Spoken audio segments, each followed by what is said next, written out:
Today we are going to look at factorization of trinomials where your a is not equal to 1. And this is important because we start with trinomials where a is 1 and we think about it from the points of ax squared plus bx plus c. Now before we learned trinomials where a was only 1, and so we only ever had x squared plus bx plus c. Now we need to think about when a does not equal 1. And there are several methods that we can use in order to tackle this problem. And so I'll show you these different methods from all over everywhere. And then you can choose the method that works the best for you. So remember to use your facts pairs method with the calculator, which we did in a previous video where we factorize trinomials with a equal to 1. But again, I will show you that method in the following slides as well. So firstly, just like we did with trinomials where your a equals 1, you need to pay attention to your signs. If the sign in front of the c is a plus, it means that your signs are the same, and the sign in front of your b tells us what sign to use in our brackets. So if it's a positive, then it'll be both positives. If it's a negative, it will be 2 negatives. If, however, the sign in front of the c is a negative, it means that the signs in your brackets will be different. So one will be a plus in the middle and one will be a minus. And so when we're doing adding or finding our b value in the various slides that we're going to look through, you need to pay attention to that. So when the sign at the back is plus, we add our factors together. When the sign at the back is a minus, we subtract one factor from the other in order to find our b value. So the first method that we're going to look at is the airplane method. Okay, and I found this method from the square root of negative numbers, which is a blog. There are various other methods or similar methods called also known as slide and divide. The same thing, but take a look at it. These notes will be available on our Maths at Sharp website. So you can go and have a look and find a more in-depth explanation if you would prefer to use this method. So the first step is to write down 2 brackets where we keep the a value in both of the brackets. So we're going to write it as 4x and leave space for the other factor or the other part, and write it as 4x again and leave space for the other part as well. Now we multiply our a and our c values, so the 4 and the 14 together, right? And we find factors of this that add up to negative 26. So I have done it on my calculator and I'll show you how to do it here quickly. I want to show you is, here we go. So we've got 4x and 14. So we're going to press mode, press 2 for table, and then what we will do is we'll create a fraction. And then we'll say 4 times 14 over x. Then equals, and here we've got all of these factor pairs, which you can see are listed on the side over here. So I'm going to go back to my previous setup here, and now we can use these. So before we had 4x and 4x, yeah. Right, now the sign at the back is a minus, which means that I need to subtract one column from the other column. So I can make this a minus column and this a plus column, or the other way around. So yeah, let's do it that way. So we're going to have minus 1 plus 56, which gives me plus 55, not what I'm looking for.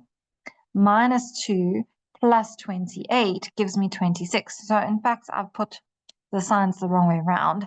And I can see if I change this, that I'm just going to have a, I'm going to have a plus this one and a minus this side. So plus 2 minus 28 gives me minus 26. And I'll write these into my brackets. I'll have plus 2 minus 28 into my brackets. Now we've got this step done. and this step down here.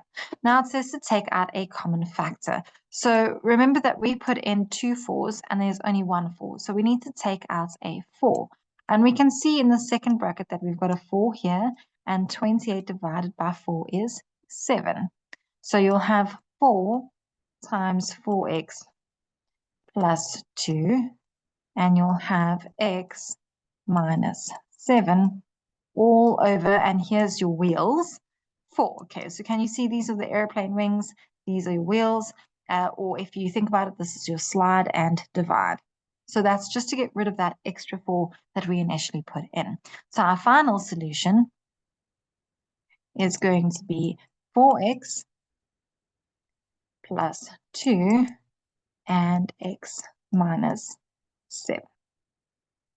Cool. So let me know what you think about that method, and let's move on to the next one. The next method is the crossover method, and in fact, it's the one that I learned when I was in high school. So let me show you how it works. This one requires that you know the factors of a number. So if you have strong multiplication skills, then this is a great solution for you. Okay, so what we'll do is we'll write down all the factors of 12 and all the factors of 45. So I'll have 1 and 12, 2 and 6, and 3 and 4, right? Then I'll write down all the factors of 45. So I'll have 1 and 45, 2 doesn't go in, 3 and 15, 4 doesn't go in, 5 and 9, 6 doesn't, 7 doesn't, 8 doesn't. So we have got all of our factors. And now what we do is we switch them around. So we'll have 9 and 5, 15 and 3, and 45 and 1. All right. Now, I always like to start with the biggest factors. So these ones over here, the 3 and the 4. So what you do is this is where the cross part comes in. So you're going to say 3 times 45 is 135. And 4 times 1 is 4. The sign at the back is a minus. So I subtract these two numbers and to see if I get a negative 7. Obviously, 135 and 4 are very far away from 7. So that's unnecessary and I don't need to do that one. 3 times 15 is 45. And 4 times 3 is 12. So we have 12 and 45. And again, nowhere near 7. So that's not the right solution. Here we have 3 times 9, which is 27. And 4 times 5, which is 20. Now 20 minus 27 gives me negative 7. So those are my factors. So what I do is I circle my set of factors that I was working with and the ones that match, like so. And then I draw another set, and that links the brackets together. All right, so we've got lots of circles, ovals, and then in our brackets, we're going to have 3 and the 5, so it'll be 3x and a 5, and we'll discuss signs in a second. And then we'll have 4x and a 9. Okay, and we said it was minus 20. So the way to get minus 20 is this middle set. So this will have a minus, and it was plus 27. So this one will have a plus. And that's how we do it. All right, let's move on to the next method. This is the Khan Academy solution, and it's also quite a nice, straightforward one, especially if you don't like the crossover method. So with this one, we start by finding two numbers or factors that multiply to AC. So in other words, 3 times 70. So we're looking for the factors of 3 times 70, and that add up to B. Again, the sign at the back is a plus, so my signs in my brackets are going to be the same, which means I need to add up my factors in order to get to 31. Even though the sign here is minus, it's basically minus minus. Okay, so we've got 1 and 210, which is 211. That's not going to work. 2 and 105 is not going to work. 3 and 70 is not going to work. 4 is not a factor because it has a decimal, so we ignore it. 5 and 42 don't make 31. 6 and 35 make 41, so also doesn't work. 7 and 30 make 37. So we're getting closer, but not quite. 10 and 21 make 31. So that's our set. So what we're now going to do is we're going to write down these factors with the correct sign. So they both have a minus. And so we're going to have 3x squared. And what we're doing is splitting up the 31. So we're going to have minus 21x minus 10x plus 70. Okay. And now we go back to grade 9 work and we look at grouping. Okay. So I'm going to group these two together and these two together. And here I'm going to take out a common 3x. So I've got 3x and left with x minus 7. Right? Here I'm going to take out a common 10, but I'm going to take out a negative common 10. So I'm left with x plus, minus, because I took out a minus. Let's just erase that so that it's not confusing. So minus 7. Now you can see that the brackets are identical. So here we can take out a common bracket. So we'll have x minus 7, and I'm left with 3x minus 10. So this is quite a nice solution as well, quite straightforward and not too complicated in terms of factors and multiples and so on. All right, let's try the next method. This method was introduced to me by Miss J. Hines at Pretoria High School for Girls a couple of weeks ago, and it was really quite an interesting one. So I definitely want to work through this one with you as well. So she calls it the sum product method. And basically what you do is you say, okay, what is my sum and what is my product? And what are the two factors in the middle that give me both of those things? So my product would be 3 times 10, which is 30. And my sum would be the middle, which is our B, which is 13. So what we do is we list all the factors of 30. So we're going to say 1 and 30, 2 and 15, 3 and 10, 4 doesn't work, 5 and 6, and we've got all of our factors of 30. Now the sign at the back is a minus, which means we need to subtract in order to get 13. So we're going to have minus 1 plus 30 is 29, minus 2 plus 15, that gives me 13. So I've got minus 2, and this gives me 15. Now remember, the 30 started out with the 3 times 10, right?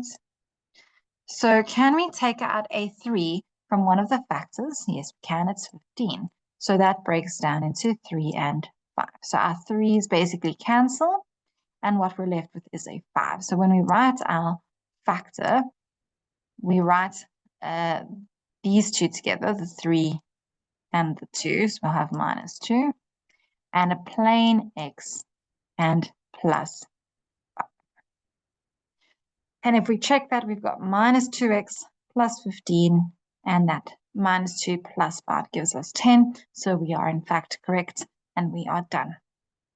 Yeah, so that's also quite a nice one, especially if you're more visual and you like to draw things and doodle. Always helpful. All right. So the box method. This one I did honestly catch me a little bit initially, but once you learn the method, it's quite straightforward. I probably could have picked an easier example, but let's go through it quickly. Okay, so what you're going to do is, I don't like to work with an A value that is negative. So I'm just going to take out a negative as a common factor. I'm going to have 12x squared, and all I've done now is just change my signs. And as long as you write it in brackets, you can do that. Okay. Now it says multiply AC. So again, just like we've done with all the previous examples, we're going to say 12 times 35, and we're going to find factors of that value, right? So here we've got the 12 times 35, and we need factors that add up to 41. And what we're going to do is we're going to create or draw a big box here.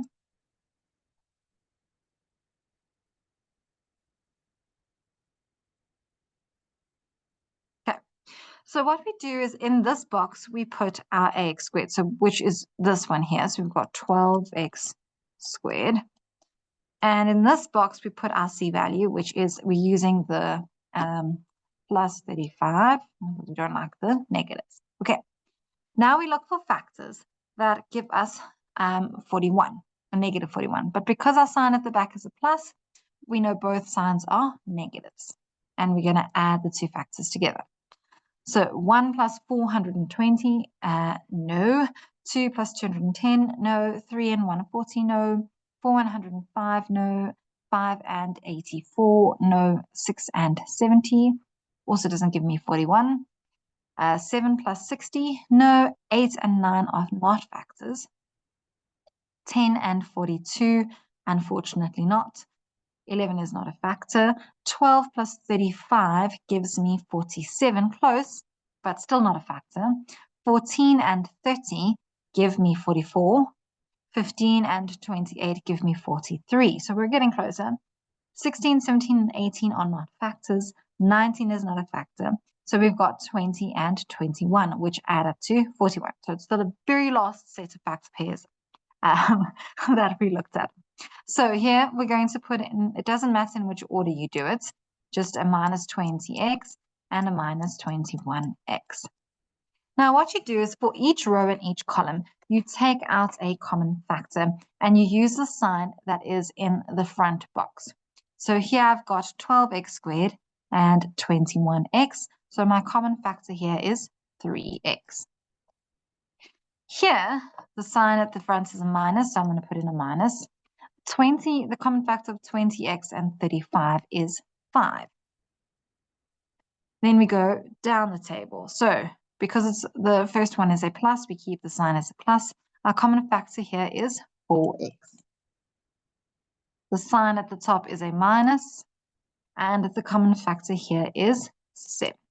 So essentially what we've done is we found the factors. So this is a factor bracket here, and this is a bracket factor here.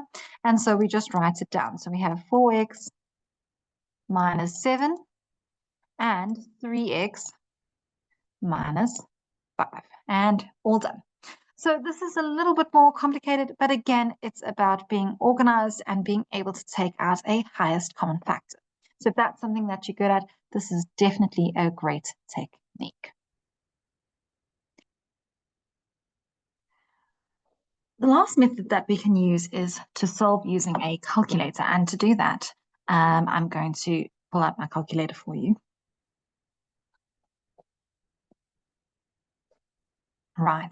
And so what we're going to do is, I'm just going to show you the steps here.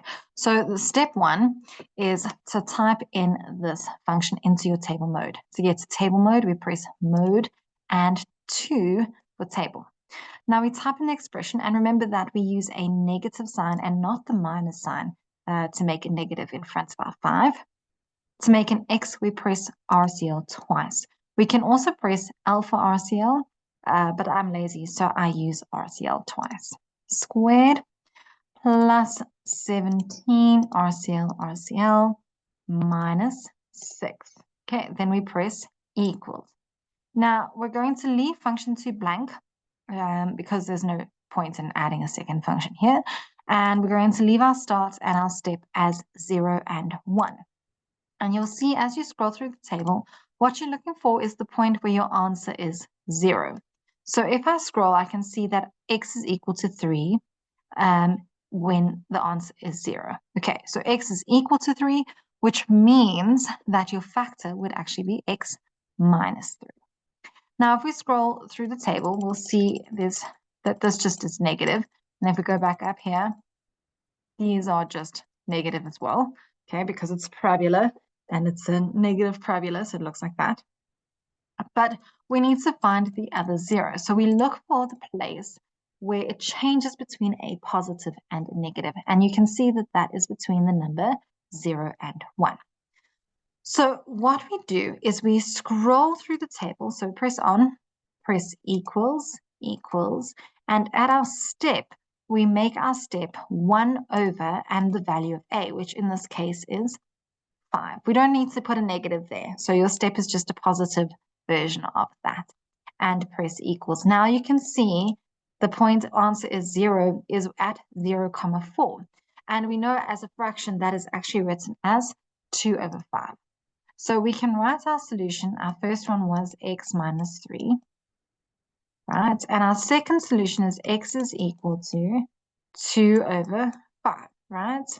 So if we bring this across, we multiply it, 5x is equal to 2, and we bring the 2 across, becomes 5x minus 2 is equal to 0. So our second factor or bracket is 5x minus 2. So this is a nice way to check your answer once you've done one of the other methods. Remember that you do need to show your working out when you are doing factorizing. But as you progress through to grade 12, they don't always expect to see your working out, and you can just use this method with factorizing. So thank you. Thanks for joining us. Please like and subscribe this video. And if you have any questions, remember to pop them down below into the comments. Our next video coming up will be factorizing by grouping, which we touched on briefly using the Khan Academy method. Remember to visit maths at sharp.co.za for free grade 8 to 12 maths, math literacy, and technical maths worksheets. Cheers for now.